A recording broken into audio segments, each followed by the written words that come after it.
Hey Maker, this is Claire from Eclair Makery, and today I am going to be teaching you how to crochet my fall leaf corner to corner blanket square, which is one of the squares in my pumpkin patch blanket pattern, which you can find available in my shops. Before we begin this video, be sure to hit the subscribe button below and like this video so you don't miss out on any of the fun crochet squares that are coming as a part of this crochet along. If you would like to follow along with this video, you can check out the free graph pattern that is available on my blog at the link in the description box below, or you can use the complete pattern that is available as a premium discounted PDF of the entire pumpkin patch blanket available in all of my pattern shops. All of those links can be found in the description box below, and once you grab your pattern, then we can go ahead and get started. To make this pattern, you will need to use worsted weight yarn in 4 different colors. I used We Crochet's Bravo Worsted, which is one of my all-time favorite acrylic worsted weight yarns. It's super soft, really affordable, and it comes in great colors like you can see here. You will also need a size J 6mm crochet hook, and you can of course use any colors that you want to make this, or any worsted weight yarn. This is just the yarn that I used to make this pattern. If you are using the free graph pattern for the square available on my blog, it will look something like this, where it has a grid of squares that make up the color work for the pattern. In order to read this pattern, you will be working diagonally in rows to complete the whole square. So you'll notice how the numbers start out with 1 on the bottom and 1 on the right, and then 2 here and 2 there. What that means is that is indicating the start and the end of the rows. So you will be reading those squares, like you'll start here with 1, then on this is a right side row. Then when you go to 2, you will start on the wrong side, and you are still increasing right here. And then you will do 2 squares, so 1 stacked on top of the one before, and then you'll continue working on that, alternating between the right and the wrong sides. So anytime you are crocheting where you are going up and to the left, that means that you are increasing, and then once you reach that edge, that means that you are going to start going up and you are decreasing. So once you reach the corners, you will start decreasing along the top and along the side there. And I will show you how to do that in this video. But each square on this graph counts as 1 square, so you will want to keep that in mind as you are changing colors with this pattern. And then each graph also comes with a key that tells you what colors you are using, and they are labeled like this because this is what they're labeled as in the overall pumpkin patch blanket. But you can of course use any colors you would like to make this square. So that is how we will be reading the chart, and we can go ahead and get started on crocheting this pattern. Once you are ready to begin crocheting your square, you are going to take the color that you're using for the background, and we are going to start making a corner to corner stitch. So if you've never done corner to corner crochet before, it uses a variation of chain stitches and double crochets to create tiny little squares that you use to make a giant one. So to start your first square, you are going to begin by chaining 6 stitches, and then you are going to go to this 4th chain from your hook, and you are going to do 1 double crochet in that chain. And so this forms the first stitch that makes up your first square. Then you are going to do a double crochet in the next 2 stitches, so 1 in each stitch. And then this forms your first corner to corner square. So see, it's really that easy. So then on the next row, this is going to be a wrong side row. So we are going to be working along the back side of the work, but since it's the same color, you can't really tell right now. But in general, with corner to corner patterns, an odd row is a right side row, and a even row is a wrong side row. So that again is a odd row is a right side row, and an even row is a wrong side row. So since we are increasing our square out, we are going to start that by doing 6 chain stitches again off of this square, And then we're going to do the same thing again where we go to that 4th chain from our hook, and then we're going to do a double crochet in that stitch, and then another one in the next chain, and then another one in the chain after that. Then you are going to basically, you kind of like turn your square so that they kind of line up like this, and then you are going to go to that 3rd double crochet stitch on this first square that you made, so 1, 2, 3, and you're going to do a slip stitch through that. So that forms your first square in your second row. Then to do the next square, you're going to do it on top of the first one that from the first row. So you're going to chain 3, and then you are going to double crochet 3 in the top of this square. So I like to do 1 in the corner, 1 in the middle, and then 1 along one of the chains that formed that first square.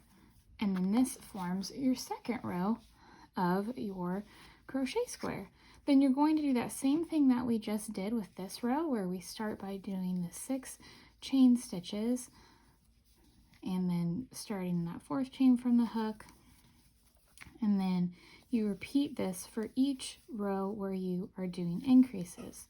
So you do this whole process till you get to the color work where you're doing your first colored square, and then I will show you how to join that to begin creating the pattern for this square that we're making. Once you have finished the 4th row of your square, we are going to begin doing the color work for it. So the color work for this pattern starts out with the stem, which is using your brown yarn or whatever color you are using for the stem of your leaf. So what we're going to do is we're going to start our row by doing the increase and then doing 2 squares. So we do 2 squares to start so that we can get to the point where we have the brown yarn that we are going to add in to our square. So we'll just crochet those 2. So let's do this next one.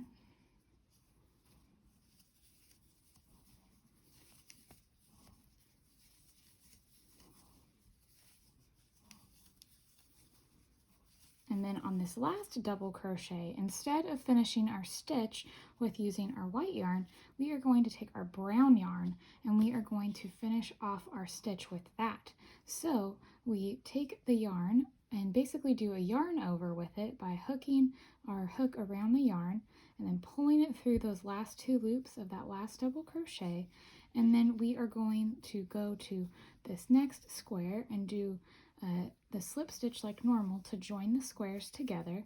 And now we've officially switched colors so we can begin doing this first round square of our stem.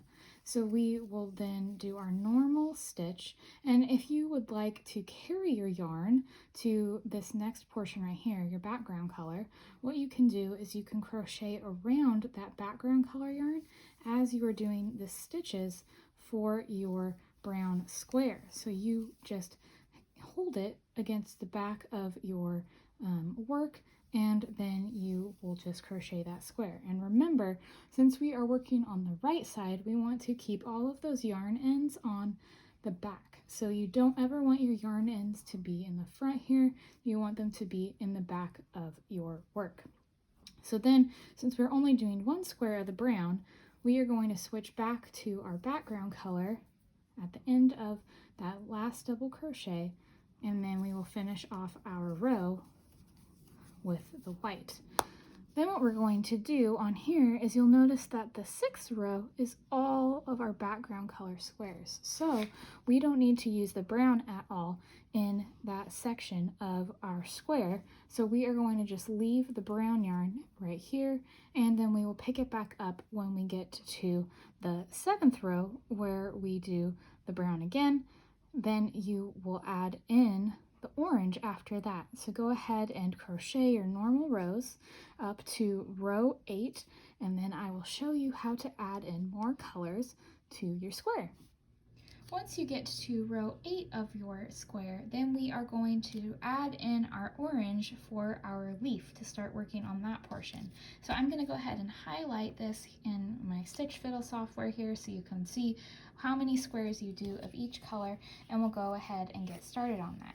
So we'll start by doing our 6 chain stitches to start our square.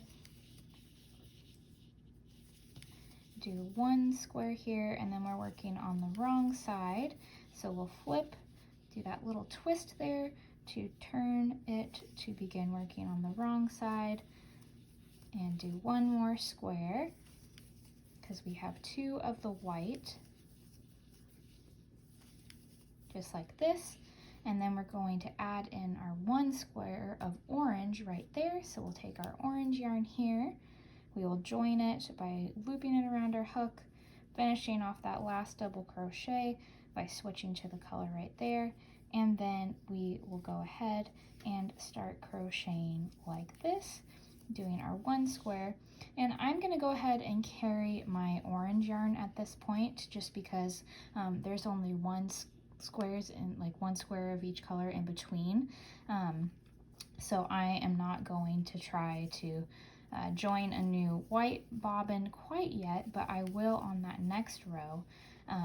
But you'll go ahead and just then switch to your white yarn once you're done with that orange square. Get that white yarn, and then you can carry your orange yarn, or if you don't want it to peek through and you're worried about that, you can go ahead and join a new orange bobbin up at the top. But I'm going to go ahead and just keep it and carry that white yarn, or the orange yarn. So I'm going to hold it along the top of my white square right here, and then I am going to crochet around that orange yarn in order to carry that. And if you just don't like the back of your squares to look messy, then you don't have to do this technique of carrying your yarn. But this is what I like to do just because I don't like to weave in as many ends. And I've found that this helps me a lot in terms of not having to do that. So I go ahead and just carry my yarn when I don't have that many squares in between. But once we get started on most of the leaf, then you'll want to join bobbins of the white and probably the orange as well. So then we'll switch to our orange here so that we can finish that square off, then join it, and then do our next orange square. So go ahead and finish this row, and then I will show you how a little tip on how to do the next one. So for this next row on row 9, I've already gotten started on some of the squares for that row, these first 2 white ones. And then instead of carrying our yarn across these colored squares, I am going to leave my yarn right there and then join a new bobbin of it on this other side. So I will just leave my white yarn like that because I'm on my last double crochet, and then I will switch to the new color by taking my orange yarn and pulling it across the square right here, and then I am going to switch colors like so, and then I just leave my white yarn there and continue with using the orange. So then we will do these 2 squares till we get to the last of the brown ones, and then I wanted to show you a little trick of how to make those color changes that happen right here a little bit seamless, because you'll notice with the stem there's only 1 square in that color for making each of these little squares. So sometimes what can happen is the yarn will look like like there's a huge gap in between the colors. But if you do this little trick, this is how you can make sure that those colors look a little bit more seamless when you're doing that. And then I'm going to go ahead and carry my orange yarn while I'm doing this. So you'll hold it along the back of the top of your square right here, and then you'll crochet around that. Okay, so we've done the 2 double crochets that are a part of our brown square, and now it's time to do this last one. So you'll see that there's this white section right here, and it goes over our stitch. Well, we want to cover that up with a new stitch. So we are going to insert our hook into that hole where it is right there, and then you're going to crochet around that, and then that creates a little seam right here, or a stitch that transitions the brown yarns together. So that way you don't have to worry about the white breaking up the stem and making it look like they're two separate things. So I like to do that when I am doing just a couple stitches like how these squares are for this one. And then once we get over here on this last square, then we are going to join a new bobbin of the white like this, and then crochet with this whenever we get to this other side. So go ahead and crochet these next few rows till you get to this bottom corner on row 12, and then I will show you how to begin doing decreases. Once you get to row 13 on your square, this is going to be where we begin doing decreases. So you'll notice on the bottom portion of the square that it ends with row 12, and then it starts going up once you get to 13. And then on 13 over on this right side, this is where this is the last one of this side. So what that means is that on the next row you will be decreasing starting up here at the top, and you'll be decreasing on this row, row 13, for this side. So when you decrease, what you're going to do is you are going to finish your row by doing your normal square, just like this. And then instead of doing another square to add to it, you're just going to do your slip stitch to join, and that is the end of your row. So you'll stop crocheting your row right there. Then once you begin your next row, you're going to turn your work to begin that row and do 3 slip stitches, so 1 in each of the tops of the double crochets that you just did. And this starts your decrease. Then instead of doing the 6 chains to start your row, you are going to do 3 chains to start your square, and then do your row like normal. And that's how you will start, you'll end and start each row for the rest of your square. And it's just a really simple technique to just finish off your squares, and then once you get to the very end of your square, I'll show you how we will finish this off. So now we are at the very end of row 14, so we are going to be doing a decrease for this top side of the square. So you'll do the same thing like how I showed you for the end of the last row, where you do your square, and then instead of doing another square on top of this one, we will do the join with a slip stitch, and then we will turn our work, do those 3 slip stitches along the tops of those double crochets we just did, and then you begin the rest of your square. So this is how you will do the rest of the rows to start them. You'll do decreases on both ends of the row, and then you will crochet the rest of the rows till you get to the very end of the square on row 24, and I'll show you how we will finish this square off. Once you are all done with the color work for this square, you will want to fasten off your colors and then finish those last couple rows with just your background. Then you will start your row by chaining 3, and then we are going to do our normal corner to corner square to do this last row of the square before we join it to the top edge right here with a slip stitch. Pull that through, and then you will fasten off your yarn, cutting it from your skein, and then you will pull that yarn through that last loop, tighten that up, and then your square is all finished. So if you are making a pumpkin patch blanket, you will want to make 4 of these squares. You will want to make, if you are making the pumpkin patch blanket, you will want to make 2 of these squares. This is the right leaf square, and then you will also find a pattern for the left leaf squares, and you will make 2 of these. This left leaf square is done almost exactly the same way as this right leaf one, except that it is just done done in reverse. So the motifs have been switched, so it's just a mirror image of this right leaf one. So you'll make 2 of the right leaves and then 2 of the left leaves for the pumpkin patch blanket. And these will be those corners that go with that blanket pattern. Well, I hope that you enjoyed this blanket square tutorial for this pattern. Be sure to check out the complete pumpkin patch blanket available in my shops at the links in the description box, or join the crochet along for this pattern in my Facebook group and on my blog as well. And I can't wait to share the rest of the pumpkin patch blanket squares with you, and I hope you have a wonderful rest of your day, and I will see you next time. Bye!